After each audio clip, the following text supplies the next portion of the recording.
First son Hunter Biden out and about at a state dinner. This was last night for India's prime minister, mulling about, shaking hands, having conversations, enjoying yourself, or appearing to be anyway. But it comes the same day the House Ways and Means Committee voted along party lines to release whistleblower testimony on the Biden administration's handling of a federal investigation into Hunter Biden.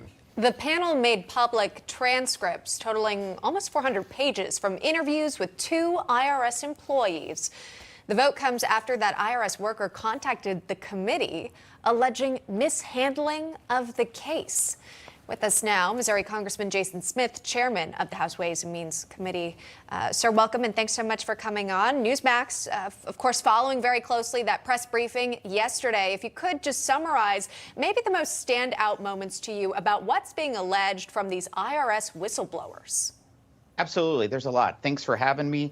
What the two IRS investigators who are whistleblowers highlighted is that clearly in Biden's federal government, all Americans aren't treated equally. If you are wealthy or if you are politically connected to the Biden administration, you just get a slap on the wrist when it comes to other items. These whistleblowers highlighted numerous examples of where the Justice Department had delayed, divulged, or denied the IRS investigators from moving forward on the Biden case. These whistleblowers had worked on the investigation of Hunter Biden's case since 2018. These are people who's been at the IRS for more than 10 years. These are people who care about laws being fairly applied to all Americans. But apparently, this administration doesn't believe the same way.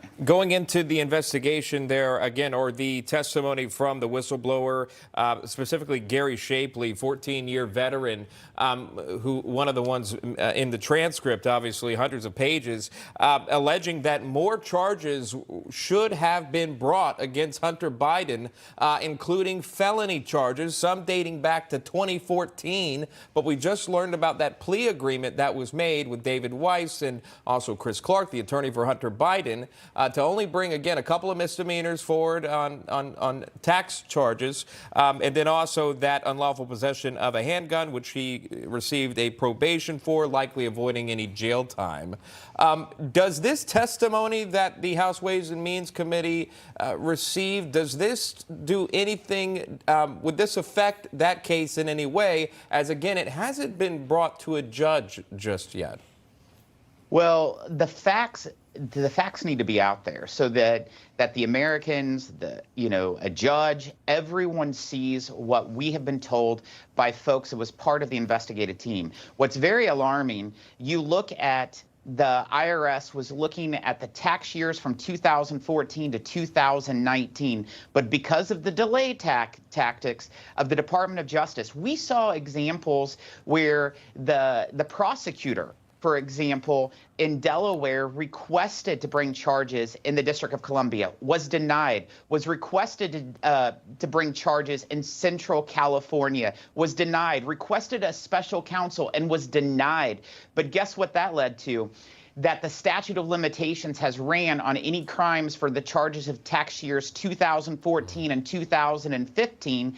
And in those years, those IRS whistleblower investigators claimed that Hunter Biden owed more than $300,000 in federal taxes for money that he received from countries like China, Romania, Ukraine. I mean, some of the gifts and payments that Hunter Biden received included an $80,000 diamond, $140,000 plus Porsche. It's absolutely absurd. It's crazy. It's unacceptable. It shows how the wealthy and those politically connected to the Biden administration are treated differently. And then what did he get on it? He got a slap on the wrist when most Americans would have jail time.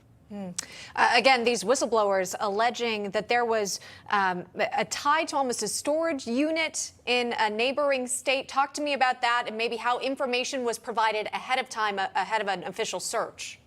Absolutely. That was another example. They were going to bring forth a search warrant for one of Hunter Biden's storage units where he was supposedly storing a lot of information in Northern Virginia. But some of the folks at the Department of Justice let his legal defense team know that they were planning to do that search warrant. In fact, we also had one of the prosecutors tell these IRS whistleblowers that wanted to get a search warrant of a president.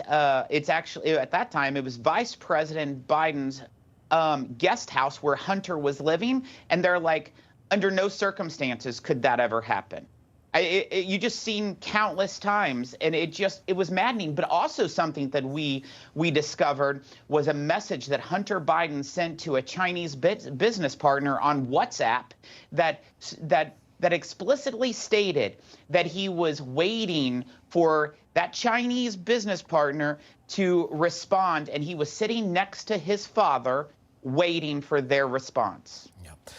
Right, that message there that was brought forth. Again, Newsmax hasn't been able to independently verify, again, that message. Either way, though, that was brought forward, again, by the House Ways and Means Committee. Interesting that the release of the transcript was voted along party lines, that there was not one Democrat that wanted this out in the public, and it was only Republicans that wanted it out in the public. Again, you're talking about very serious allegations, not only with the first son, but the DOJ, the FBI. We appreciate that.